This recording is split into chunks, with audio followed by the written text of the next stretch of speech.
Igitabo cy'umuhanuzi Obadiya. Ibonekerwa rya Obadiya. Nyagasani Uhoraho avuze atya kuri Edomu: twumvise ubutumwa buturutse kuri Uhoraho, kandi n'intumwa yoherejwe mu mahanga kuyabwira iti nimuhaguruke dutere uwo muryango, twese tujye ku rugamba. Urubanza rwaciriwe Edomu. Dore ngiye kugucisha bugufi rwagati mu mahanga, ngo usuzuguze ndetse ibi bikabije. Ubwibone bwawe bwarakuyobeje, wowe wibera mu buvumo ukanatura ahirengeye. Wowe wibwira mu mutima wawe uti ku isi ninde wampangara? Naho waba watumbagiye mu kirere nka kagoma, ugashyira icyari cyawe rwagati mu nyenyeri, naguhananturayo. Uwo ni Uhoraho ubivuze. Irimbuka rya Edomu. Mbese abajura n'abasahuzi ba nijoro baje wawe, wagumana amahoro? Ntibatwara si ibyo babashije byose? Ibisambo se ntibigusarurira imizabibu, aho bizagusigira n'utwo uzahomba? Bene Zawu mwe, mbega ukuntu mwasatswe! Mbega ukuntu bavumbuye ubukire bwanyu buhishe! Abanywanyi bawe baragushutse, bakumenesha mu gihugu cyawe, inshuti zawe ziraguhagurukiye. Abo mwasangiye umugati baguteze umutego, baravuga bati nta bwenge akigira. Koko kuri uwo munsi nyine, uwo ni Uhoraho ubivuze, nzatsemba abanyamahanga bo muri Edomu, n'umusozi wa Zawu sinzawusigira n'umunyabwenge n'umwe.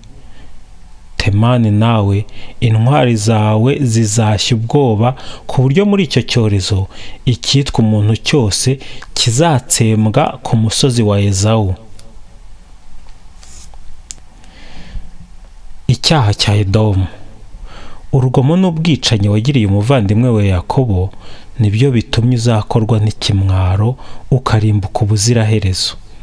Umunsi wari wiheje uhagaze ahitaruye, ubwo abanyamahanga bamusahuraga ibye ku ngufu, abanzi bakinjira mu marembo ye, bagafindira kuri Yeruzalemu, nawe wari umeze nk'umwe muri bo. Ntukanezezwe no kubona umuvandimwe wawe umunsi yagwiriwe n'amakuba. Ntukishimire kuri bene Yuda ku munsi w'irimbuka ryabo, kandi ntukabavuge nabi ku munsi w'akababaro.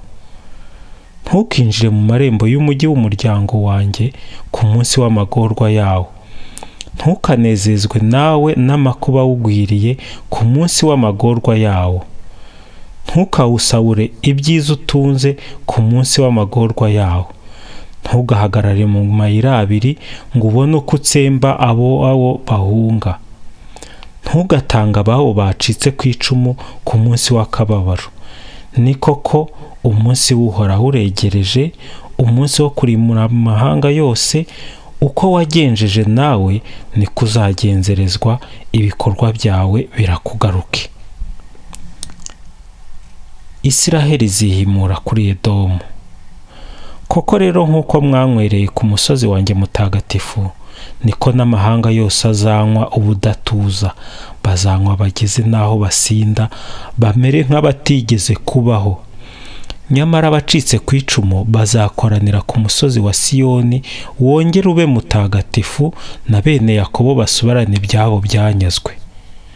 Nuko bene Yakobo bazahinduke nk'umuriro, bene Yozefu babe nk'ikirimi cy'umuriro, naho bene Zawu bazahinduka umurama. Iyo miriro yombi izabatwika maze bakongoke, ku buryo nta n'umwe uzacika ku icumu wo kwa Ezawu. Nguko uko Uhoraho avuze. Isiraheli izigaranzura ibihugu bituranye.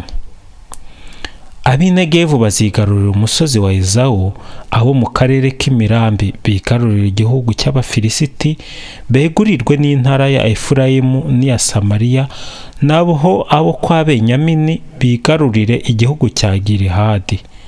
Abajyanywe bunyago mu Bayisiraheli bazaba baremye icyo gitero.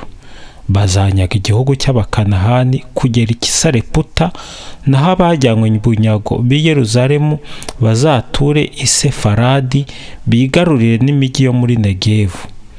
Abazaba batsinze bazazamuka umusozi w'i Siyoni kugira ngo bacire urubanza umusozi wa Ezawu. bityo Uhoraho azabe yimye ingoma.